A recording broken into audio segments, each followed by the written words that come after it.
Karl Marx is the most cited historical figure in modern America and also one of the most difficult to understand. Today, I am pleased to welcome Spencer Klavan to discuss Marx in our Thinker of the Month series. I'm Julie Hartman, and this is Timeless.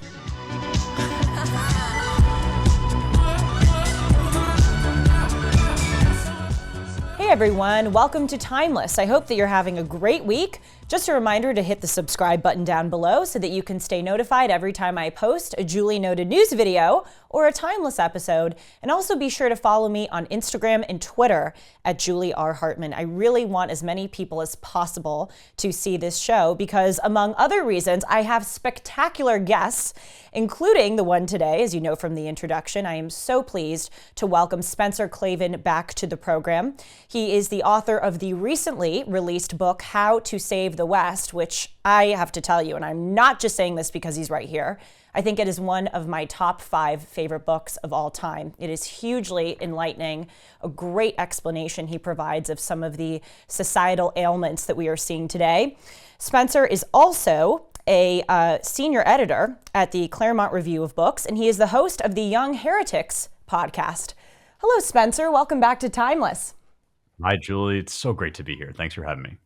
I love this Thinker of the Month series that we've come up with. Last month in June, as you know, we did our inaugural episode with Nietzsche, and now we're doing Marx. And I realized literally just 5 seconds ago, I think this year marks the 175th anniversary of the Communist Manifesto being published. Isn't that right? Because it was 1848? Right. Yes. I hadn't thought of that until you said it either. And it's weird that we haven't seen more celebration retrospectives. I mean, maybe we have, and it's just not among the people that we tend to hang out with. But yes. Yeah, there you go. A good moment, a big moment for Marx in America right now, as I'm sure we'll get into talking about. Oh, yes, we will. And maybe it's a good thing that we haven't seen as many celebrations as we might expect. Yeah. So before we get into the contents of the Communist Manifesto and Marxism, let's go back and talk a bit about Karl Marx's childhood. Everything starts with the childhood, Spencer. I think it explains so much of individuals. What do you know about Karl Marx's upbringing? There's one kind of important fact that I think you really have to bear in mind when you're talking about Marx, because as you sort of indicated at the beginning, we're here on this show called Timeless. We're talking about these thinkers month to month because we believe that they've had a serious impact, not always a good impact, on the way we see ourselves and view the world. And with Marx, it's like you kind of wish he were a little less timeless. This is a specter that one hoped would have remained in 19th century Germany. But as you say, he looms so large over so much of our modern political discourse that it pays to understand him. And it's easy to forget that he was a human being, that he was a person who came from somewhere, had a background, and grew up in a particular social context. And there's an interesting little connection, I think, between Marx and the thinker we talked about last time, which is Nietzsche. And that is that Marx's family came from a long line of rabbis. Now, by the time he was born, they weren't religious Jews. They weren't observing Jews, but they still had a big history of clerical and religious tradition in their family. Now, Nietzsche wasn't Jewish. His family were Christian, but he too came from a clerical family. And so I think there's something to be said for the fact that these two iconoclastic Germans, these enormous theorists that have torn down in thought so much of what I think made the West great, both emerge out of this Christian context, or we might say Abrahamic context in Marx's case. That is, these monotheisms that have informed so much of the West. Even in their case, maybe they couldn't see the full extent to which they were already informed by these Christian and Jewish predecessors. And I say that because with Marx, we think of him as this radical atheist, and indeed, to an extent, he was. We think of him as somebody that attacked organized religion, that denied the existence of the ideal and the spiritual. But when you look at the moral impulse behind a lot of what Marx is writing, it's a kind of moral impulse that could only emerge in this Judeo-Christian context of the hyper concern for the poor, for the marginalized, for the downtrodden. The saying of Jesus, "Blessed are the poor," and the injunctions in the Torah to take care of the least among you, and even to elevate the least among you to a highest possible position, those are the injunctions that made it plausible at all for somebody like Marx to come along and say there's an inherent, quote, injustice in our system. And some of the things that you now hear neo-Marxists talk about, even if they sound atheist, even if they sound iconoclastic, they rely on the deep-set Christian impulses and Jewish impulses in the West to make themselves seem plausible. So it's important to remember when somebody accuses the Christian church or Judeo-Christianity more generally, or the West, of being unjust, of being fundamentally unequal, of casting out the poor, you always have to ask first, well, on whose standard are you making that accusation? Who taught you to think that the lowly and the downtrodden and the poor and the outcast should be elevated and given a place of fairness and equality in our system? It's always, when you come down to it, these new ideologies, these radical ideologies, are always parasitic upon the Christian and Jewish ethos that shaped the world that we live in. So I'm glad you asked about Marx's childhood, actually, because it's important to remember that these guys come out of somewhere, that we're looking at a development in, and I would say a perversion of, the tradition of Western thought. Boy, is that an excellent point. I mean, I anecdotally observe that many today who decry Judeo-Christian values practice them in their own lives, or much of their thought, to your point, is whether they know it or not, and many of them don't know it, very much influenced by Judeo-Christian values. And that harkens back to what we were talking about during our last Thinker of the Month, as you say, with Nietzsche, where Nietzsche criticizes Christianity for essentially laying down the framework for some of the more malignant parts of modern day liberalism, a celebration of weakness, equality taken to an extreme. And you said last time, and it was very profound, that yes, that liberalism, these more malignant aspects, can kind of only come out of a Christian tradition. But of course, they're perversions of the Christian tradition, but nevertheless, they come out of the Christian tradition. Similarly, as you say, Marx's preoccupation with the poor also comes out of the Judeo-Christian religion. Now, you were talking at the beginning of your answer about, you mentioned something about Germany, these thinkers in modern day Germany. I have been fascinated by the fact that arguably three of the most influential thinkers of our time, Martin Luther, Nietzsche, and Marx, came out of Germany. Luther was in the 16th century, Nietzsche was in the 18th, Marx was in the 19th. What do you think it was about that era of German history that created these thinkers? Well, it's a really excellent question, and in some sense, it's a mystery of European history. When we look at more broadly, not just at those three names that you mentioned, but at so many of the names and developments that we associate with the greatness of the West. I'm thinking here of the flowering of classical music, for instance, but of course also Protestant theology, all sorts of developments that are at least enormously significant, if not in many cases beautiful, about the West. They come out of Germany and the German people. And at the same time, the nadir, the worst of what has happened to the West and in the West, is also often associable with Germany. We can trace both world wars significantly to Germany, and not to place the blame entirely on them in the case of the First World War, but just to mention that as Europe turns in upon itself and begins to devour itself, it's often in Germany that process begins as well. And I wonder whether, I'm speculating here off the cuff, this is the sort of thing you could write books and books about, but I wonder whether this sense of hyper civilization of a society that has gone so far in the direction of refinement and even idealism that it begins to eat its own tail. It begins to lose sight of basic moral facts, primary truths, and ages out of its greatness, out of its glory. I wonder whether we might see some of that going on in the lifespan, not just of the German nation and the German people, but of Europe more generally. I mean, I think America, as it emerges out of the old world, is really kind of a little capsule, a little spaceship that, if you like, that gets shot out of civilization that unbeknownst really to the great leaders of the time of the 18th century as America is born, that civilization is beginning to live out its final days. And what we're going to see after that is a kind of decay. I don't know if that's what we're looking at, and probably only God can tell you exactly what accounts for these big historical trends. But the distinctive kind of refinement of, and then almost suicide, collapse inward of the German nation, the German people, and of Europe more generally, is certainly something to be in awe of. And I will add one last point, which is important, and that is that often these acts of cultural suicide, they gravitate around and toward anti-Semitism.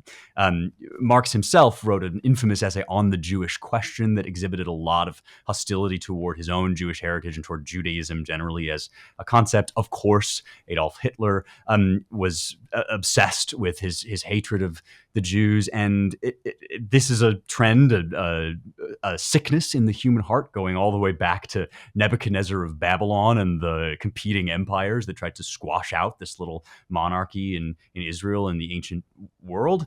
If you were a believer, as I am, you might say, well, this, as part of God's chosen people, the Jews are kind of a barometer for one's hatred of humanity, one's sort of way of despising all that is good and hopeful and possible about us. So yeah, there's something to be said for the fact that when people start to mouth off, right, left, whatever, Marxist or not, when people start to mouth off about how the Jews are the problem, or it's Judaism that's at the center of all of our ills, then you know that you're hearing a very dark voice speaking. Wow. So let's look at the Communist Manifesto. What a document, by the way. I have to be honest with you and the viewers. Last night, in preparation for this interview, I tried to reread it. I read it a few years ago when I was in college, and I couldn't get through it. It was kind of nonsensical. Now, maybe I'm just stupid, but I thought it was incredibly dense and not easily palatable, which I found to be a bit ironic given that this ideology is centered upon the working class and individuals of lower economic rank who may not be literate, may not have access to an education. And the manifesto itself, even with someone like myself, who's been very lucky to have a great education, is difficult to comprehend. Have you found that with the Communist Manifesto? Oh yeah, it's not just you, Julie. Good. No worries. This is true of Marx generally, but as much as I would love to kind of knock him exclusively for it, famously continental philosophy, that is philosophy from the European continent, can be extremely dense and hyper laden with jargon and these very elaborate sentences. Italian philosophy can be this way, so can a lot of German philosophy. And it's interestingly, it's one way of kind of getting into Marx is to say, well, why is he writing in this abstruse, impenetrable way? One kind of cheeky argument is that unclear writing is designed to hide unclear thought or to conceal things that if they were said plainly would be abhorrent and repulsive. But there's another element to this too, and it's less polemical, which is Marx, just as he came up in a social context, in a historical context, he came up also in a philosophical context. And as a young man in Berlin and the great cities of Germany and Europe, he was wrestling, especially everybody was wrestling with the heritage of Hegel and this major strain of German idealism, which basically attempted to look at the world from this hyper-theoretical point of view. And there's a lot of that that survives in Marx, with the one key exception that whereas the idealists were always making reference, as their name implies, to kind of impersonal or spiritual or metaphysical forces in history, a great kind of collective will or mind, Marx denied this altogether. This is maybe the central fact of his philosophy. Before you get to the economics, before you even get to the class stuff, you have to start with the metaphysics and understand that what Marx is doing is taking this idealist philosophy and replacing the role of the mind and the imagination and the will, replacing all of that with material facts, with facts about how people get their sustenance, about the kind of animal interactions that they have, and the way that they build civilizations around the exchange of goods. He says at one point in the German ideology, another text that was sort of took a while to come to shape after his death, he said, this is man can be defined in all sorts of ways, by his thought, by his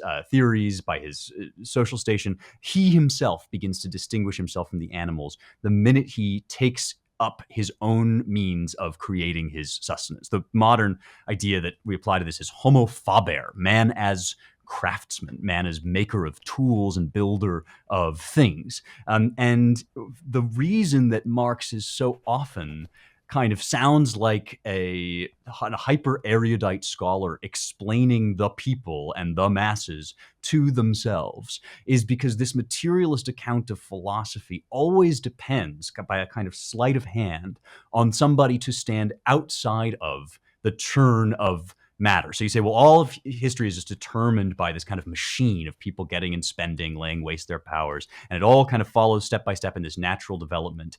But in order to see that natural development, you need me, the materialist theorist, to stand outside and explain yourself to you, to tell you what's going on. And to this day, Marxists of every variety will often accuse the working class or the so-called oppressed of false consciousness. That is, you are so subsumed inside this machine, this material system, that you don't understand the ways in which you are oppressed. And that's basically, I think, what Marx's metaphysics does for him, is it allows him to look at the world as a kind of machine and tell you what's going to come next in purely material terms. It's mind-breaking stuff, but once you get a handle on that, you can kind of find your way in. So let's try to get a handle on some of the terms. Again, I've really tried to read a lot about this, and sometimes these terms are just so confusing to me. So thank God I have you here, Spencer, to help kind of translate it. Give it the old college try. So let's really start slow and kind of build, because this is a multifaceted, ideology. Let's start with the way that Marx divides the world among classes. What are the classes, and what does he mean by means of production? Sure. So I'm glad you started with classes, because in order to grasp what's going on with Marx, you have to understand that even though we talk a lot of times about Marx in economic terms, he really is a theorist of class, of social class, of the organization and hierarchy of societies. And the way that this works is something that a lot of Americans were kind of not used to thinking this way. We have this egalitarian ideal in America that makes us very eager to look at the world without the lenses of class, that anybody can rise up if they're successful enough, smart enough, brave enough, talented enough, and come from the lowest rungs of society into the highest rungs of society. For Marx, the way to understand a person's whole motivations is by reference to the situation, the station that he occupies in life. And so when you're talking about the proletariat, which is kind of what we've been saying, the working class or the people, you are looking at essentially the people that are closest to the actual production of stuff, which again, for Marx, that's the most important thing, right? It's the bourgeoisie and the ruling classes that then come along and manipulate or extract that labor for their own purposes, for the sake of their own power. And this is what's sometimes referred to as alienation. In a state of nature, we kind of have this connection, this almost animalistic connection to our work and the things that we make, we eat, and we're extended throughout the world in the form of our work. But then as capital comes into being, we start to create this kind of wealth system, which is capitalism, that separates the people from the means of production. And the capitalist pigs or whatever will control the means of production, the way of making things, and be in charge of who makes things, even though the proletariat is still the ones who are making things. So once the people realize this, that they are the source of value in the world, and that they're the ones making stuff, then they will supposedly seize the means of production, rise up and take control in a working class proletariat revolution. That's the basic kind of premise, or the thing that Marx, in many cases, hoped for throughout his life. That's what he thought history was leading ultimately toward. So we in the United States tend to the extent that we think of classes, we tend to divide it into three: lower, middle, upper.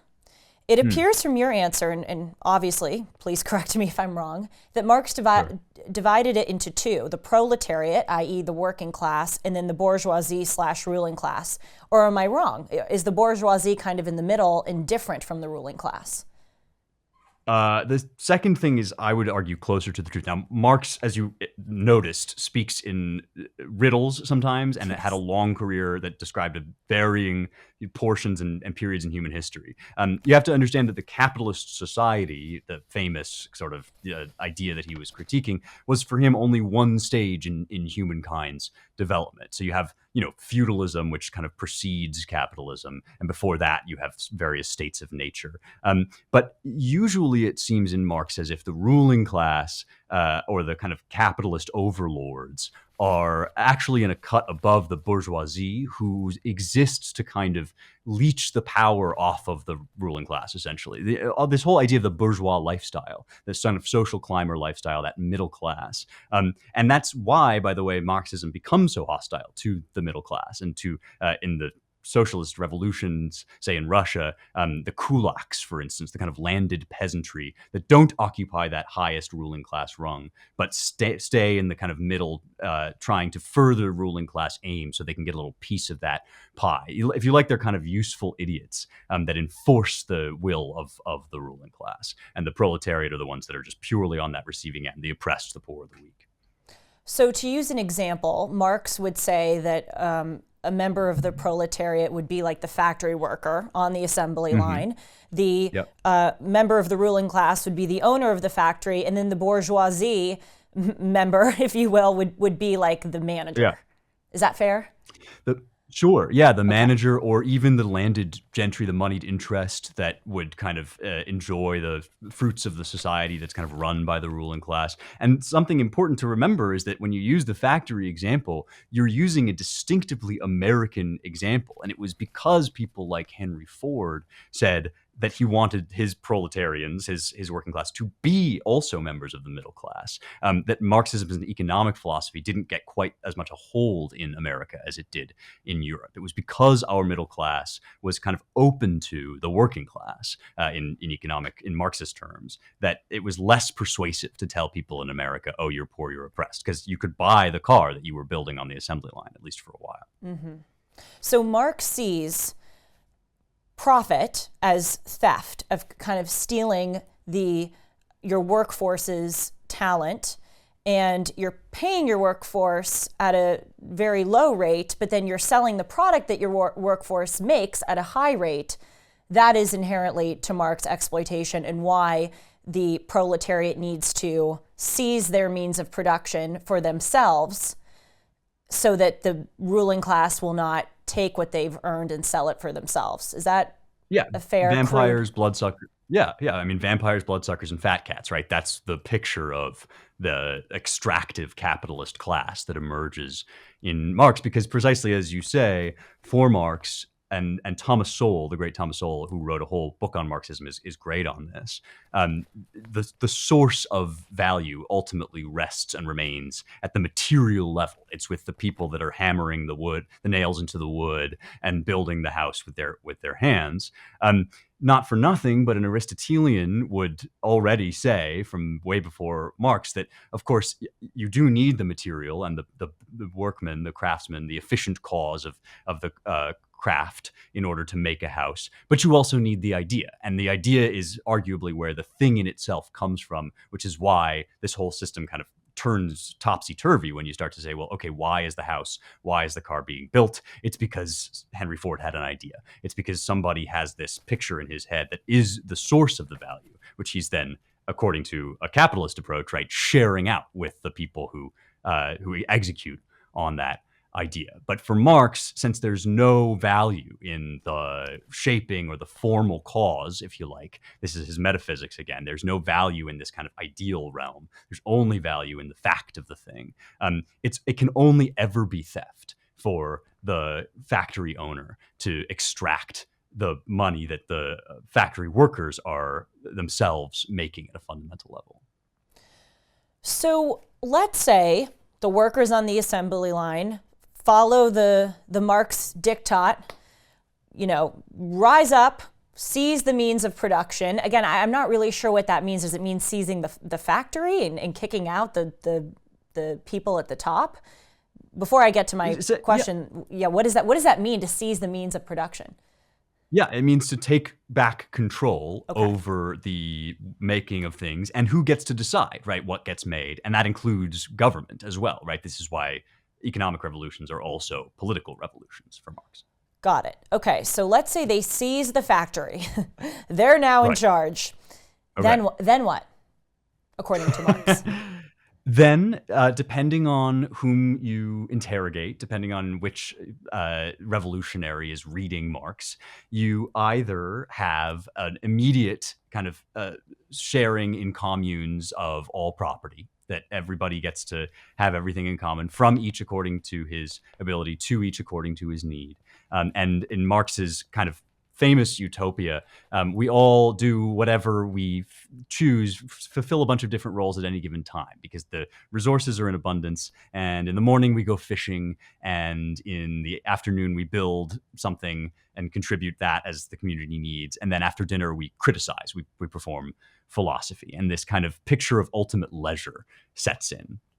Alternatively, and this is also to be found in Das Kapital and the Communist Manifesto both, there may have to be an initial period of despotism, of autocracy or rule by one man. And this is because, of course, all the previously existing structures will have been abolished. There will be this kind of superfluity of stuff around to manage. And this is always the kicker, right? When you get to the actual proletarian revolutions, the actual socialist uprisings, is that if everything belongs to everyone, then nothing belongs to anyone. And one person has to step in and manage how everything is going to work. You see this now, by the way, in what the World Economic Forum and Klaus Schwab calls stakeholder theory, which is the idea that your company doesn't just affect the people who work at it or who buy your products, but anybody that might be negatively affected by the results of what you're doing has some stake in making decisions about how you're going to operate. And for that reason, there's this enormous group of people, the whole world really, that has a stake in deciding how you get to manage your property. And so Klaus Schwab and the World Economic Forum has to step in and manage on behalf of the whole world. So this period of supposedly temporary despotism, which, as Russia famously discovered, usually ends up being the main experience of socialist uprising, is sometimes floated in Marx as a way of getting ultimately to this grand utopia where everybody has all things in common, and what the Greeks would have called koinonia, sharing of everything. It leads to a perfect distribution of goods according to need. Okay. So once again, if I'm sounding confused, it's because it is confusing. Yeah. It's not like the because underpants of you, gnomes. Spencer. Did you ever see the South Park episode with the underpants gnomes? That No. Step one is steal underpants. Step two is question mark, question mark, question mark, and step 3 is profit. This is sort of there is a missing step here. You're not wrong about that. That's why these things don't tend to work out exactly as hoped for. Yes, yes. And I'm glad that you say that. And I keep pointing to my confusion to kind of make it known to the audience. Like, if you're confused about this, it's not because you're a dummy. There are missing steps here. I mean, it just, so, okay. So I'm going back to 101. You take it to 501. I'm keeping it 101 with factory examples. Yep. So, okay. So people see the workers on the assembly line, they seize the factory. And then you're saying that, what is produced will be distributed according to need. So essentially what this means is that the factory workers will continue making items, but instead of selling them, they will hand them out for free to the people in their communities. Is that a fair way of characterizing it from your analysis? Again, I'm trying to root it in examples. There's different ways of organizing it. Let's say we all live in a town, right? And the town is a mill town. So, there's a mill. And the people who are currently working on the mill, they get their wages, they go home, and it's the mill owner that makes all the money. And this is, as Marx says, is exploitative. So they rise up, they take control of the mill. And now, because the people working on the mill are also the people making the decisions, they get to say, well, I think you would be particularly good at this task or that task. Let's say you're really good at baking bricks. You happen to have hay in your yard, and we can use this to feed the horses that run the mill or whatever. You make any number of assessments of, each individual gets to say, well, I can do this, I have this much, and I contribute this much. And then that person gets whatever he or she needs just to live, right? To sustain a comfortable, happy life. And this is from each according to his ability, to each according to his need. We build a kind of commune, which this does, by the way, something like this can work in small, homogeneous communities. If you think of like a kibbutz in Israel, right? And we're all doing what we can and taking what we need. The two key difficulties, of course, come down to who decides, right? Who decides what you are capable of doing and what you need to provide to the community, and who decides what you need to survive or what you are owed by the system overall, right? Unless we're going to take a plebiscite, a vote of everybody in the town every time we have to make even the most minute decision, there's going to have to be some ruler or council or leader who says to you, you know what, I don't think you actually need 2 TVs in your house. I don't think you need a computer. And this is how you end up with these rations, right? Likewise, you have somebody, let's say Lenin in Russia, who says, you know what, I think the cities need the grain because we're running a war campaign here, and we need to be able to feed our soldiers, our head people. And so these people in Ukraine, these peasants, these kulaks, they just need to give us the grain. They have the grain. We need the grain. And it all belongs to the state and to the party. And so we're going to send in our messengers, or we're going to take things, we're going to confiscate things. You see how this logic starts to play out, that you start with this kind of utopian idea of the village. And then at a national level, what you end up with is a coercive authoritarian state. Got it. That is extremely helpful. Yes. I mean, it just may sound good in practice or in theory, but it doesn't work out in practice. So with this utopian idea of the village that you just said, my critique, among many other critiques, as you may imagine, that I have, is that it rests upon the assumption that everyone in that utopian village would be okay with a uniform way of life.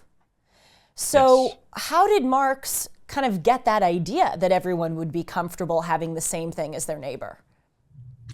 Well, it's so interesting you should say this, because there were a number of precedents for the communist idea in ancient Greece. The ancient Greeks thought of everything, and one of the things they thought about, as I mentioned earlier, is this idea of koinonia. You get some version of it in Plato's Republic, that all the leaders of the city are going to share their wives and their property in common. But the place you really get it is in Aristophanes' comedy, the Ecclesiasdusae, or the Women of the Assembly. And just as Marx did, the women in this play, they take over the city. They seize the means of production and the means of decision making. They become the council and they get everybody to vote that they have total control.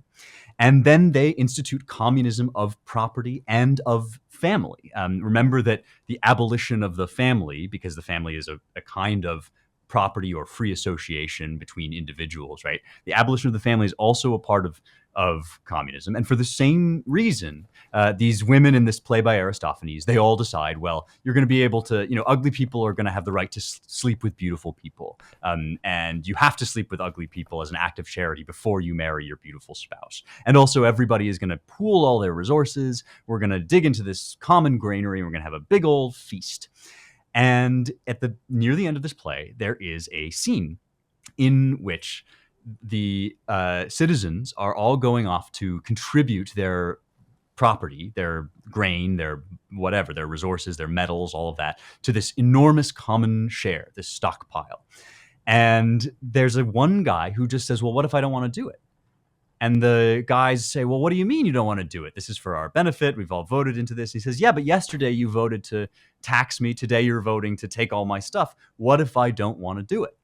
And the problem of the lone dissenter, the one individual that says, nah, I don't think this makes a lot of sense, is the problem that communism and socialism has never been able to satisfy. And that is why erasing the individual, free choice, freedom of the will, freedom of the individual, is such a central aspect of communist dictatorships. Is because if one guy says, I don't think this is a good idea, I don't want to do this, you have to wish him away. You have to say that he's suffering from false consciousness, that he's a victim in his own oppression. If you like today, that she's internalizing her misogyny, or he's internalizing his racism or his homophobia. All of these ways of explaining away people's personal objections, their attachment to the things that they own, and their mistrust of the state are always arising out of this Marxist idea that really you're just a product of your material interests, and you need Marx to come and explain away your false consciousness, to seize control, and to dictate how everybody is going to share everything in common. Did Marx envision a socialist reality that could attain all of the splendor and material benefits of capitalism, but without the capitalism? Or was it a part of a necessary condition of this socialism that everyone kind of lives, for lack of a better term, a primitive way of life? Oh, I absolutely don't think Marx imagined the communist future would be primitive. I think he had a very kind of rosy ideal, which did have to do with getting closer to the land and getting more in touch with your own labor, right? That you would sew clothes that maybe your kids would wear, and that you would see the fruits of what you did in this kind of very almost primitivist ideal. But I mentioned before the passage in which he reflects on what it would be like to live in this, post proletarian revolution, and he says, you're gonna read in the morning. You're going to work in the farm in the late afternoon. You're going to stop for dinner, and then you're going to write criticism. I think that there was probably a deeply, I hesitate to say Germanic, but there was a distrust of the excess of the capitalism produces. And this is still very much a feature of, if you listen to Bernie Sanders talk, I forget if it was, he said we had too many varieties of sparkling water or some other good that we don't need this many kinds of things. So a certain distaste for a material abundance is definitely baked into the cake here. But you are not supposed to imagine yourself to be living in this kind of gray Potemkin village where everything is falling apart and nothing works and the electricity comes off half the time. Venezuela was not the picture that Marx painted for himself of what he hoped would happen. It was going to be much more collaborative, much more peaceful, and definitely he thought that because you would have this intimate, direct connection to your labor, a lot of the inefficiencies would be ironed out, that everything would kind of work smoothly and lead to this peaceful home life. Before we go on to what an American flavor of Marxism looks like today, as you very well described in your book, How to Save the West, I want to quickly ask you about some of the critiques that Marx had of capitalism. You have so brilliantly just demonstrated that Marxism doesn't work in practice. Shocker, but doesn't really add up. But if you read some of Marx's critiques of capitalism, I would venture to say that his diagnosis is not all that crazy or all that wrong. He identifies some major flaws with capitalism, but then of course the prescription or the alternative that he presents is not so great. I'm just going to read to you here three bullet points I have of three critiques that Marx makes about capitalism, and I'd like you to please assess if you think that these are fair or how you would respond to Marx's critiques. The first is that modern work is insecure, that human beings are kind of expendable in the capitalist system because when costs go up and you can save through technology, we're seeing the advent of AI today, it's very easy to kind of say adios to your workers, let them go. That's one critique. Another critique is that modern work precludes you from having deep, honest relationships with fellow human beings, because when economic interests are at the center of your lives, you have this kind of what Marx calls a commodity fetishism, where you value things, material things that have no objective value, and you start to not value things like your relationships with your family members or friends. And then, of course, the third one, which you mentioned earlier in this episode, is that modern work is alienating. It, makes you this conformist creature. You're just kind of slogging away, creating your product, and you're not living the fullest life that you could live. Sounds kind of right to me. At least some of it, What do you think? So, you mentioned earlier that when we talked about Nietzsche, we observed his accurate diagnosis of the excesses and flaws of an exhausted Christian church. That by overemphasizing a kind of victim mentality above all else, by becoming allergic to vitality and force and vigor, the Christian church had forgotten some of its whole picture and had become a kind of decayed version of itself. And my suggestion about all three of those Marxist critiques of capitalism is that they are true of an economic system of free trade that has forgotten that there's anything outside of it. In reality, in the real history of free trade in Europe and America, free trade is never supposed to be an exhaustive, totalizing moral system. It describes the best and most effective way of distributing value within a society that doesn't only value money. So it arose specifically within Christian nations as the way of doing commerce most liberally and fairly. People get what they're owed if they're allowed to negotiate between one another and make deals directly and reap the economic fruits of their labor. That is not a full prescription for a good life. There are all sorts of things that are not taken into account by the good distribution of labor and value, such as moral excellence, courage, nurturing, right? The act of making a home and raising a child. Just because that doesn't produce a measurable dollar amount doesn't mean it's not profoundly valuable. And so in order for capitalism to be its best self, it has to be nested within a fully functioning, healthy, moral society. And Marx, I think, could accurately see, and now we can see even more clearly, that if you forget that moral structure that has to surround capitalism and make it work, then it does become a kind of monstrous distortion of itself. It does reduce people to widgets. It does alienate us from one another and from the fruits of our labor, because it turns us all into ones and zeros in a basically value-producing machine. Now, as we've just been saying at length, none of those problems are fixed by Marxism. In fact, they are all exclusively aggravated by true socialist revolutions, by true communist uprisings. And so there's nothing in Marxism, I wouldn't say, that will restore capitalism to its righteous state. There is a lot in Christianity and in Judaism as well, in the Abrahamic faiths, to buttress and support capitalism and put the moral limits on it that it actually needs. But yeah, there's plenty in what Marx says about the problems of capitalism that are true of an exclusive capitalism in a sick society. Mm.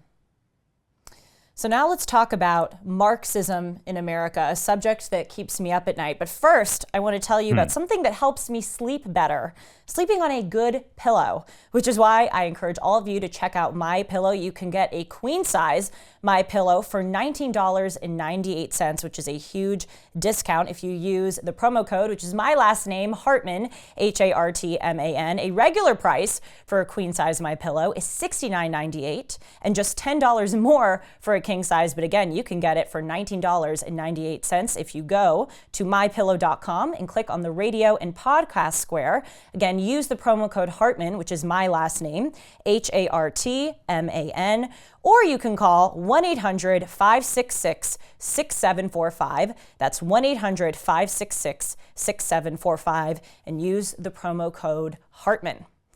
Okay, back to the subject that I said keeps me up at night, and it does.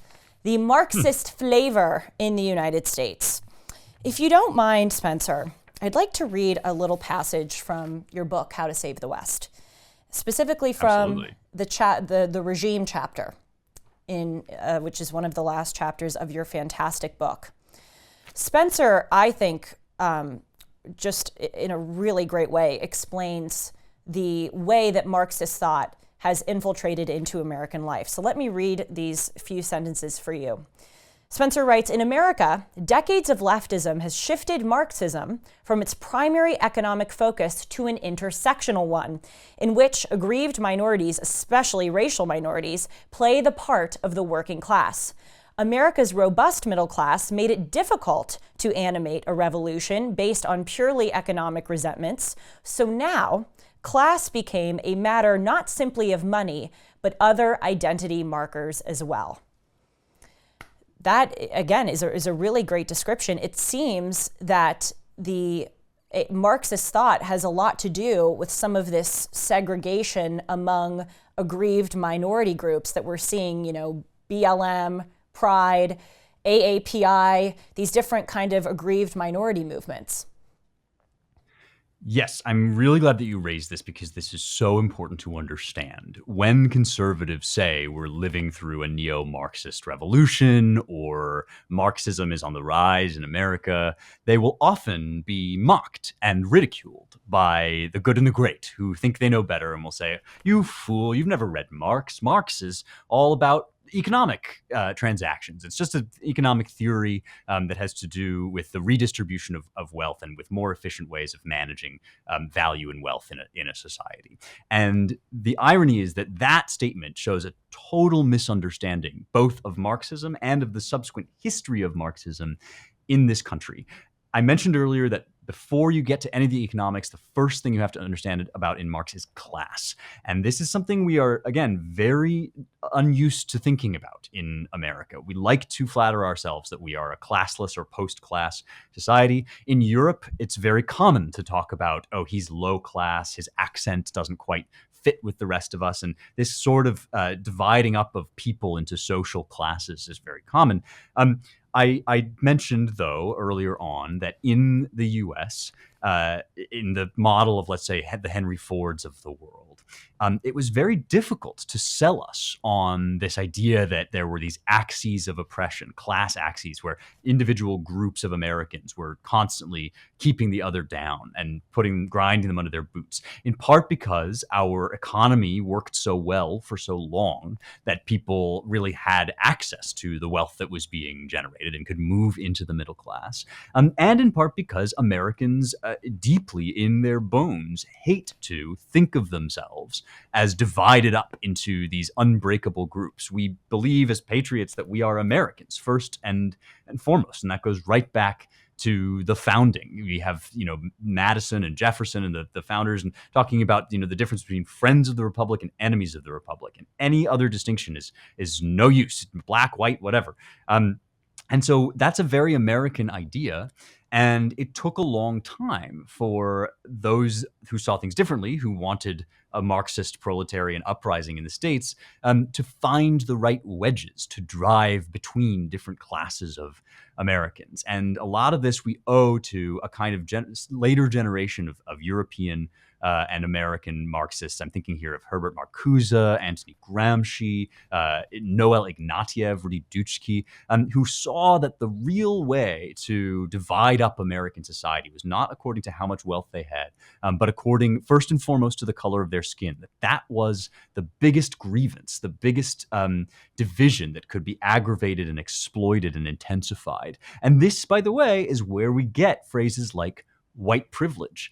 We think that that's just a kind of neologism from the woke era. No, that is a specifically communist term that arises in Marxist circles as a way of radicalizing people, of saying, actually, if you are white, you are part of a class that is inherently oppressive. This is very easily mapped onto any number of other social classes that can be convinced to feel aggrieved. Women, right? You are being kept down by a patriarchal society.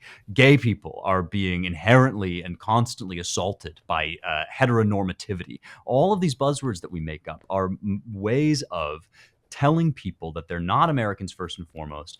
They don't really understand themselves if they think of themselves as patriots, and their real interests align with the little silos, little groups that they can be blocked off into so that they can be better radicalized, mobilized, and controlled. That's what you're seeing in the neo-Marxist revolution. It's a transposition of economic class into social class, and it has taken hold in a very big way of a lot of the power centers in this country. That's why it's so dangerous, is because it exists specifically to tear us apart, to turn us against one another, and to fray the bonds that are supposed to bind us together, bonds of political love and patriotism.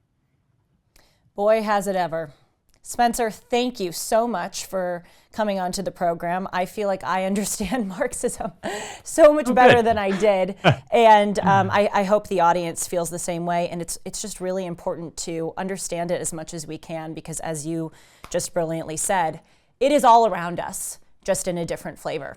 So quickly, before you go, I want to publicize that you have a really cool thing coming up with the Daily Wire. Can you tell us a bit about it? Absolutely. Yeah. Thanks for saying so. I have, as you know, I have a podcast called Young Heretics. It's a weekly deep dive into the classical education you didn't know you were missing. Every week I talk about some concept or work from the Western canon and how it can change your life. I think this stuff matters very deeply and profoundly. And I'm extremely excited that there's going to be an expanded version of this hosted on the Daily Wire platform. It'll be even deeper dives into specific subjects. You'll get a big season of it dropped moment by moment, and you can find it on Daily Wire Plus. So that's a subscription service, and that's where they host things like, the Jordan Peterson specials that they do, and a lot of stuff that they have from Dennis Prager as well. And so my Young Heretics series is going to be there too. And if people are listening who aren't already subscribed to Daily Wire Plus, now is a great time so that you'll be ready for the first big Young Heretics drop. I am subscribed to Daily Wire Plus. I love it. All their shows, all their articles, and I am so excited for what's next for you. Congratulations. And I'll see you next month. We will figure out who the next thinker is, and I welcome the audience's input. If there is a thinker that you would like us to discuss, please leave a comment down below. Or you can also email me at julie@julie-hartman.com. Take care, Spencer. See you soon. Thanks so much, Julie. It was a pleasure. And I will see you all soon on this program. Take care.